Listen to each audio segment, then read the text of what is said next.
Just before 5 p.m., on June 10, 1999, two 10-year-olds, Wade and Steven, are hanging out at Wetcomfoss Park in Bellingham, Washington. A few feet below them is the Olympics fuel pipeline, and it has a big problem. Earlier that day, they'd used a butane lighter to set off small fireworks outside the park. Now, Wade reaches into his bag and pulls out the lighter again, and the moment he flicked it,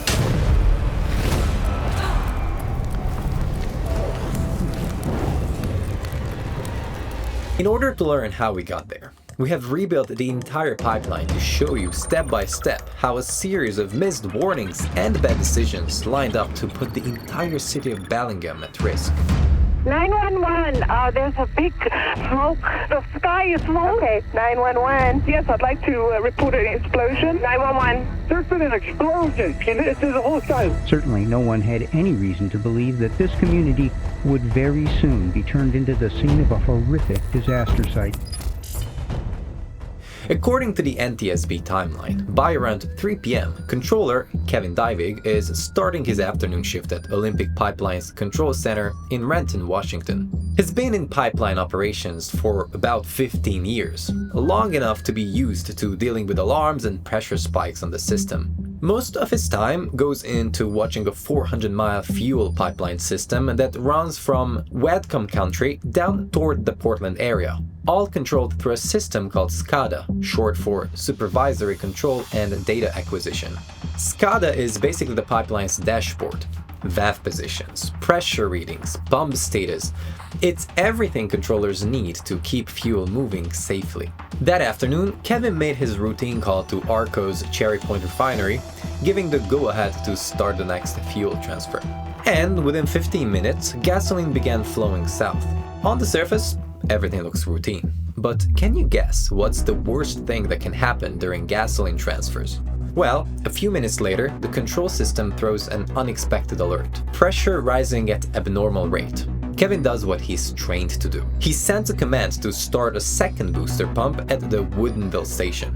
In theory, that extra pump should move more fuel, ease the pressure, and smooth out the line. Only the command never takes. The SCADA system freezes and stops responding to his inputs. The screen fills with error messages, but no useful live data. While Kevin is fighting the console, the pressure in the pipeline keeps climbing in the background.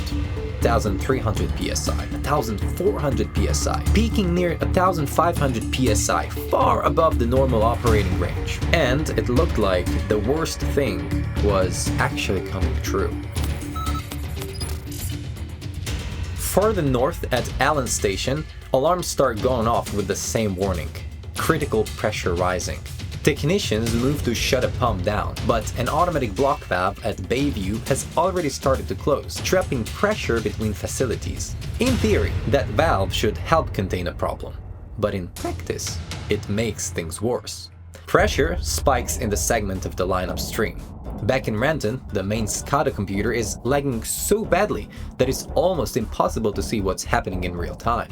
Within seconds, the system crashes completely. The control room goes effectively blind. A backup computer comes online, but the data it's showing is stale. One screen displays an update from 3:28 p.m., just before that block valve at Bayview fully closed. Line pressure spiked to roughly 1,494 psi, then suddenly dropped to about 230 psi the next minute. At the same time, both the Ferndale and Cherry Point stations have shut down automatically without explicit commands from the controllers. In other words, the pipeline is now in an unplanned shutdown with a serious pressure event somewhere on the line, and no reliable live data. Kevin steps outside for a few minutes to clear his head. If you were in his position, your main system has crashed, the backup is glitchy, alarms have been screaming, would you assume the worst is still happening or that the danger has passed? When he comes back about 10 minutes later, the alarms are quiet. The screens look stable. He takes that as a sign the surge has burned itself out. Around this time, Renton supervisor Ronald Branson is working to fix the corrupted database that contributed to the SCADA crash. The primary computer is brought back online and replaces the backup. For a moment, everything appears to be back to normal. At around 4:15 p.m., Kevin calls Cherry Point and gives the go-ahead to restart the pumps and resume operations. But a few minutes in, computers screamed another warning, and this one is far worse. The leak detection software flags a rupture in the pipeline between Ferndale Station and Bayview Terminal, with the event time recorded as 3:28 p.m. That earlier moment when the line shut down unexpectedly and then lost pressure. Kevin checked the clock and it was 4:29 p.m., meaning an hour had already passed since the rupture. By that point, about 250,000 gallons of gasoline have spilled into the creek system, feeding Watcom Falls Park. He starts sending commands to close mainline block valves and isolate the damaged segment. He calls Cherry Point again to shut the pumps down. But on the ground in Bellingham, the consequences of that hour-long gap are already visible. Roughly 95 miles north, an Olympic pipeline employee drives across the Woburn Street Bridge over Watcom Creek and catches a strong, unmistakable smell: gasoline. How would you react if an entire creek smelled like fuel? Yeah, he immediately called 911. Within minutes, dispatchers were overwhelmed with calls from residents reporting the same thing.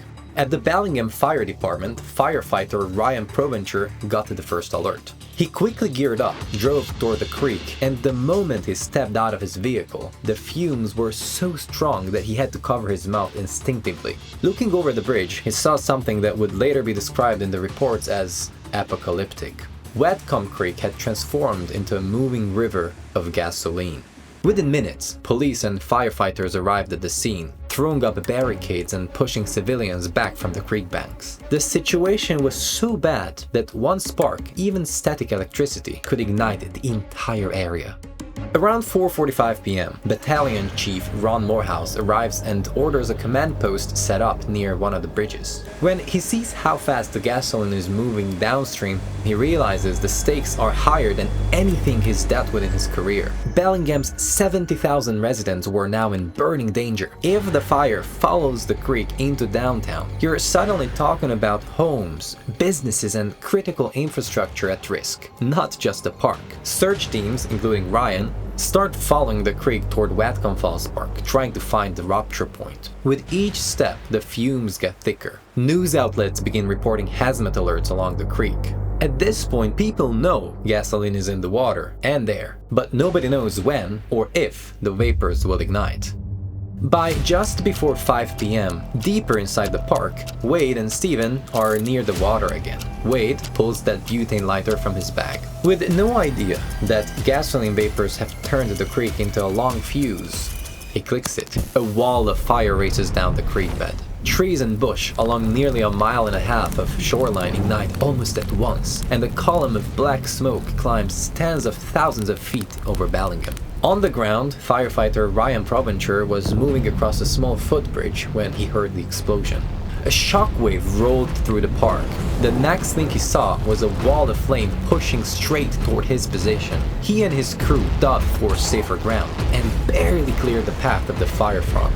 From the air, responders later report fire temperatures estimated around 2,000 degrees Fahrenheit along the creek. At those temperatures, anything near the channel, trees, bush, structures, is at serious risk of ignition. It won't be wrong to call it a walking inferno at this point. Windows in nearby homes and businesses shattered under the pressure from the blast and the heat. Downtown, people stopped in the streets watching the smoke column rise. Seeing how uncontrollable the situation was, the frontline forces were close to giving up. For a few tense minutes, the big question is painfully simple. Does this fire stop at the park? Or does it push into the city, where there is no way to evacuate thousands of people in a matter of minutes? Just as responders fear the fire will move beyond the park, the gasoline feeding it burns off. The flames stop short of downtown, near the edge of the city. You might think the worst is over at this point. In reality, the threat has just changed. By around 6:30 p.m., back at the Emergency Operations Center, Chief Morehouse receives another report. Incident readings suggest gasoline vapors are collecting in parts of the city's sewer system. So here is what's at stake. If vapors in those underground pipes reach the right concentration and then meet a spark, say from a pump or light or static, you don't just get a single explosion. You can get manhole covers launching and fire moving under streets and into buildings. Faced with that possibility, Chief Morehouse starts moving toward a mass evacuation. Buses begin lining up near schools and public buildings. Officers go door to door telling people to be ready to leave. The city was once again on high alert. Inside the command post, there's another problem: the county jail. Sheriff Dale Brandland raises a tough question. What do you do with more than 200 inmates and just a handful of jail staff if the sewers under the facility might ignite? To get better data, a hazmat team opens a manhole downtown and lowers a gasoline detector into the shaft. The readings jump, showing gasoline vapors are present. For a moment, it looks like the worst case is still building. But as they keep watching, the numbers start to fall instead of rising toward explosive levels. It ain't a perfect all clear, but it's enough for officials to stand down a full mass evacuation while they keep monitoring the system. When the flames finally die down and the smoke clears, investigators gather at what's now Ground Zero, a torn section of 16-inch pipe buried near the city water treatment plant. One question drives the investigation. How did a major pipeline operated by a well-resourced company fail so catastrophically from a pressure spike the system should have been able to handle? According to the National Transportation Safety Board, the rupture released about 237,000 gallons of gasoline into the creek near the plant, though some state estimates put the total closer to 277,000 gallons. When the authorities dug into the records, they eventually found the first clue. In 1994, construction crews working on upgrades at the water plant accidentally struck the section of pipeline passing through the plant. But instead of reporting the damage, the crew coated the dent with sealant and buried it. For the next 5 years, that weakness remained hidden. At the same time, records show repeated pressure irregularities at the Bayview terminal, where a misset relief valve and a faulty block valve had been slamming shut, sometimes 40 times a month, but none of that shutdown was ever investigated. And then there's the control system. When you line all of that up, you don't just get one mistake, you get a chain. Hidden physical damage in the pipe, repeated unexplained valve closures, a control system made unreliable by maintenance work during operations, and a high pressure spike that finds the weakest point. On June 10, 1999, that weakest point is the dented pipe under the water plant. Years of minor, avoidable errors converged into one catastrophe. Though it turns out that the two 10-year-olds, Wade and Steven, who accidentally ignited the flames, actually ended up saving 70,000 people, since the vapors burned themselves out earlier. Unfortunately, the explosion had inflicted second and third degree burns over about 90% of their bodies, and they died the next day. By 2002, Olympic Pipeline and Aquilion were eventually prosecuted under the Hazardous Liquid Pipeline Safety Act, paying over $112 million in fines and settlements, with 2 managers sentenced to prison. In the end, new laws and safety reforms followed. But with the pipes under major cities like Vancouver and Linton, all built by the same company under similar circumstances, we can only hope this is the last tragedy of this nature.